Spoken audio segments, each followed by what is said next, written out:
running parallel to the western coast of the Indian peninsula. The Western Ghats are a 180,000 square kilometer chain of towering mountains, winding rivers, open grasslands, and dense forests.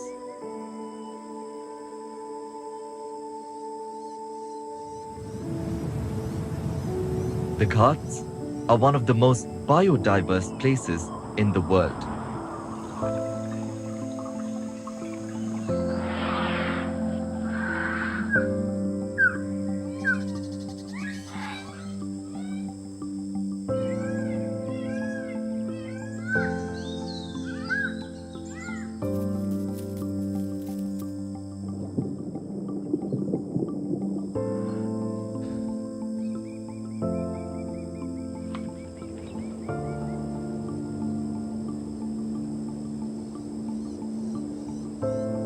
Here, an intricate relationship between land, human, and animal has existed for centuries.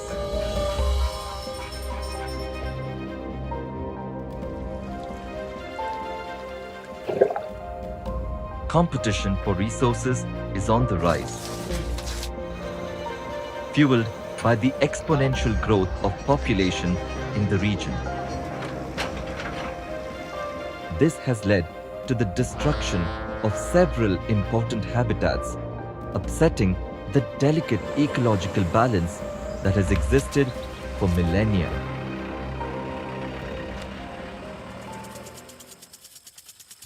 Critical Ecosystem Partnership Fund (CEPF), along with Ashoka Trust for Research in Ecology and the Environment (ATRE), have created a funding mechanism with an aim to provide incremental support for biodiversity conservation around protected areas, to enhance habitat connectivity, and to enable greater civil society participation in existing conservation efforts.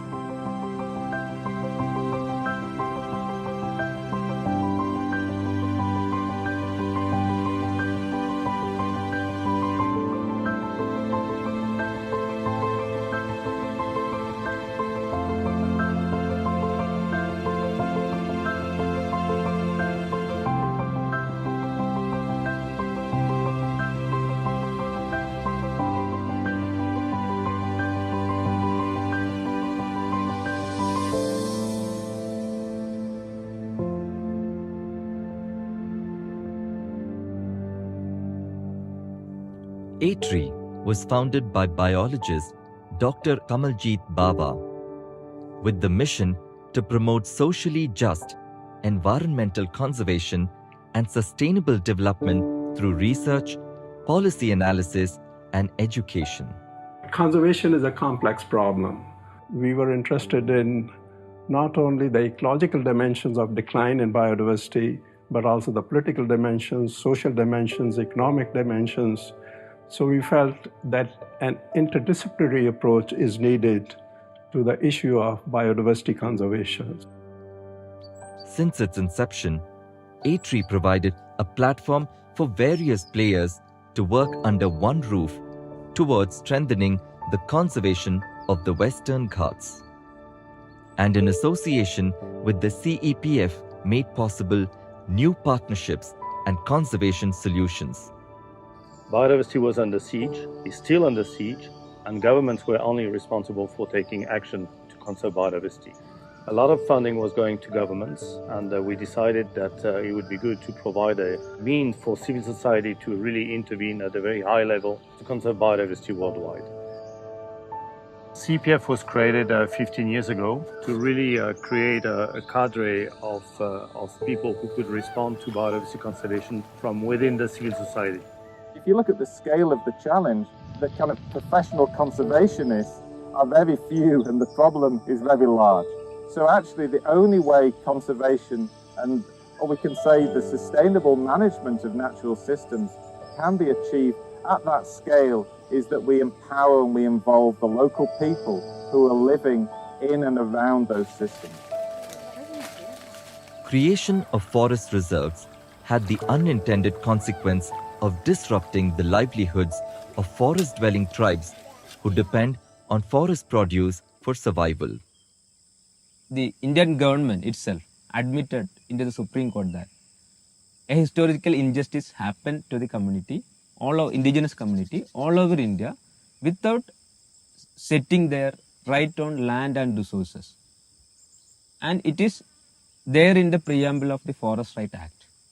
While the Forest Rights Act came into effect in 2006, allowing indigenous people to sustainably access the forest resources, its implementation has so far remained a challenge. Grantees have been working towards creating awareness within Forest Department and indigenous tribes on the workings of the Forest Rights Act, enabling the tribes to not only gain knowledge on sustainable collection of forest produce, but also become guardians of biodiversity, as is the case with the Kadar tribes of Kerala, who monitor nesting sites of great hornbills. In the forests of Karnataka, lantana, an invasive species of plant, has been taking over the natural vegetation. Also, unemployment was high among the forest-dwelling tribes in the region. A unique green economy model was sought to solve both problems. Tribal people were employed to make craft items using lantana, which they harvest from the forests. You need to create a win-win relationship between these people and the conservation effort. And that is possible by providing them alternate livelihoods.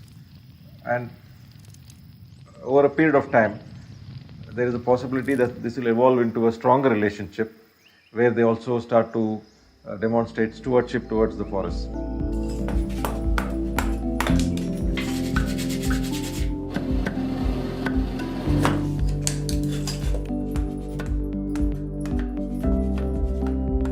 I was expecting to see results in terms of strengthening ecological connectivity at the corridor scale.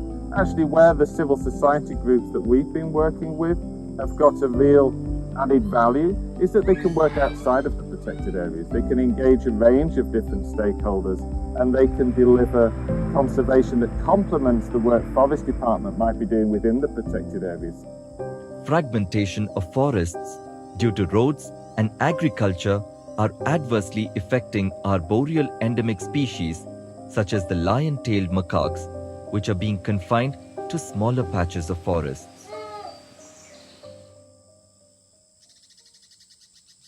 Grantees are working towards influencing government policies and implementing existing laws on the ground and have been able to create a conservation reserve for the lion-tailed macaques and its habitat.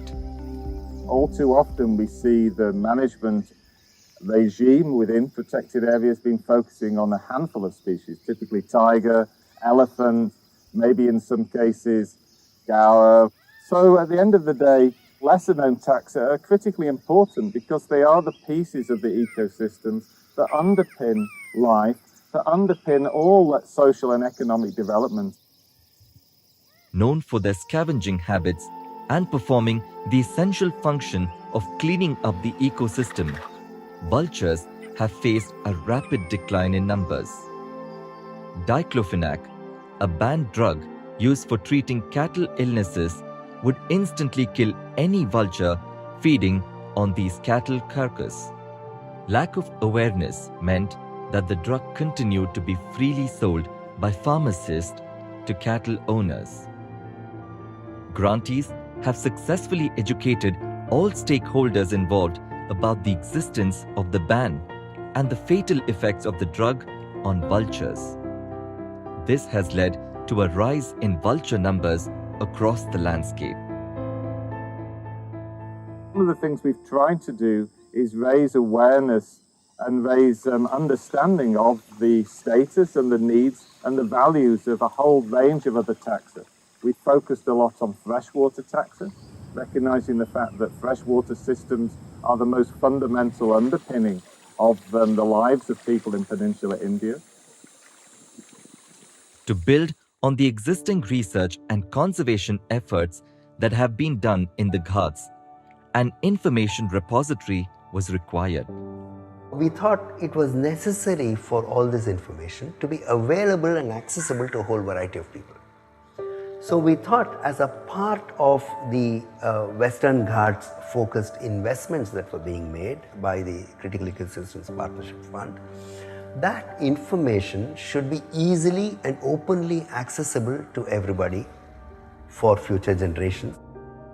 To address this vacuum, CEPF and A-Tree have funded the formation of the Western Ghats Biodiversity Portal, where researchers as well as the general public can freely make available their work and observations from any region of the Ghats.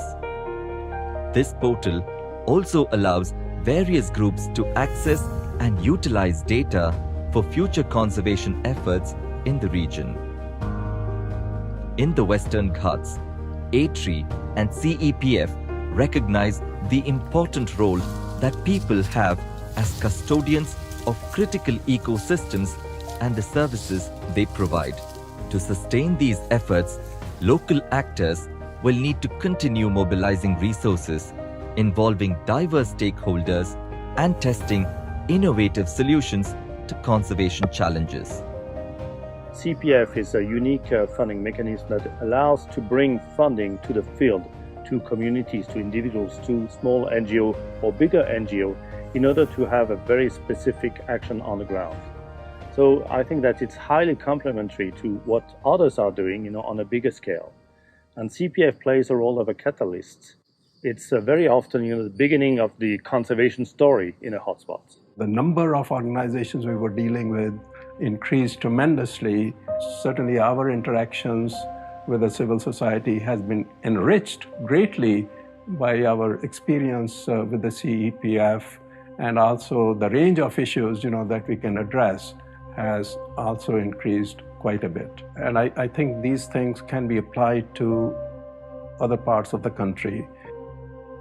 Questions of conservation can't be reduced to a technical solution. They can't be reduced to a purely economic solution or a purely political solution. They require these multiple levels. So bringing people together, having alliances and networks, it's allowed people to stand side by side and form a community around the conservation in the Western Ghats. And I think ultimately, I would hope that that's our legacy here from this CPF program.